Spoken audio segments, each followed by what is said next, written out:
যে নির্বাচন ২৬ সালে অনুষ্ঠিত হবে, এই নির্বাচনের একমাত্র এজেন্ডা হওয়ার কথা ছিল সংস্কার, কিন্তু নানাভাবে এই নির্বাচনটাকে একটা শোডাউনের নির্বাচনে পরিণত করা হয়েছে। একদল বলছে যে আমরা আগে ক্ষমতা পরিচালনা করেছি, অভিজ্ঞতা আছে। আর একদল বলছে যে আমরা কখনোই ক্ষমতায় আসি নাই, আমরা নতুন কিছু দিতে চাই, যদিও তারা মন্ত্রিত্ব শেয়ার করেছে। ক্ষমতার পরিবর্তনের নির্বাচন হওয়ার কথা ছিল না। আমরা যারা ফেসিবাদী আমলে রাজনীতির সঙ্গে যুক্ত হয়েছিলাম, আমরা সে সময় থেকে চেয়েছিলাম যে এই বাংলাদেশটাতে যে ফেসিবাদী কাঠামো, যার মধ্য দিয়ে ফেসিবাদ জিইয়ে থাকে, যে কাঠামোটা বাংলাদেশকে ফেসিবাদী করে তোলে, সেই কাঠামো থেকে উতরে গিয়ে নতুন এক কাঠামো রাজনীতি প্রতিষ্ঠা করা, সেটা আমাদের দীর্ঘদিনের লক্ষ্য এবং চাওয়ার জায়গা ছিল।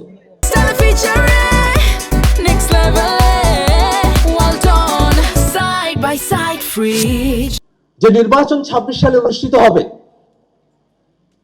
এই নির্বাচনের একমাত্র এজেন্ডা হওয়ার কথা ছিল সংস্কার, কিন্তু নানাভাবে এই নির্বাচনটাকে একটা শোডাউনের নির্বাচনে পরিণত করা হয়েছে। একদল বলছে যে আমরা আগে ক্ষমতা পরিচালনা করেছি, অভিজ্ঞতা আছে। আর একদল বলছে যে আমরা কখনোই ক্ষমতায় আসি নাই, আমরা নতুন কিছু দিতে চাই, যদিও তারা মন্ত্রিত্ব শেয়ার করেছে। তো যারা ক্ষমতায় ছিলেন বলে নানাবিধভাবে আবার ক্ষমতাপ্রাপ্ত হবেন, এই আশাবাদ মানুষের কাছে ব্যক্ত করছেন, দেশ পরিচালনা করেছেন, সেই অভিজ্ঞতার কথা বলছেন, বাংলাদেশের মানুষ কিন্তু সেই অভিজ্ঞতাগুলো ভুলে যায় নাই। আবার যারা মন্ত্রিত্ব শেয়ার করে আজকে নিজেদেরকে নতুন বলে দাবি করছেন, তারাও কিন্তু জনগণের কাছে অর্থ সত্য বক্তব্য উপস্থাপন করে মানুষকে অন্ধকারে রাখা রাজনীতিটাই আপনারা করে যাচ্ছেন।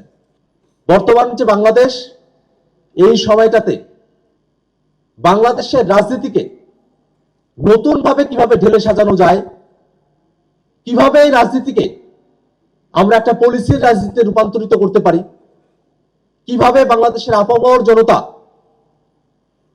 ছাত্র, শ্রমিক, কৃষক, যুবক, নারী এবং নানা ধর্মের মানুষেরা তাদের জন্য সত্যিকার অর্থে একটা স্বনির্ভর বাংলাদেশ আমরা গড়ে তুলতে পারি, সেই রাজনীতিটা এখন হওয়ার কথা ছিল।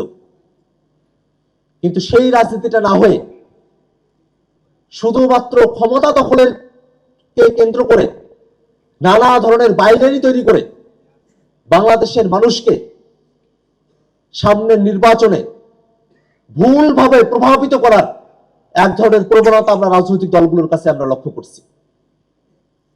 এই নির্বাচনটা শুধুমাত্র ক্ষমতা পরিবর্তনের বিষয় নয়, এই নির্বাচনের একটা পার্ট হচ্ছে গণভোট। যে গণভোটের মধ্য দিয়ে বাংলাদেশে আমরা যে সংস্কার প্রস্তাবনাগুলো চেয়েছিলাম, যতটুকু জুলাই সনদে অর্জন করা সম্ভব হয়েছে,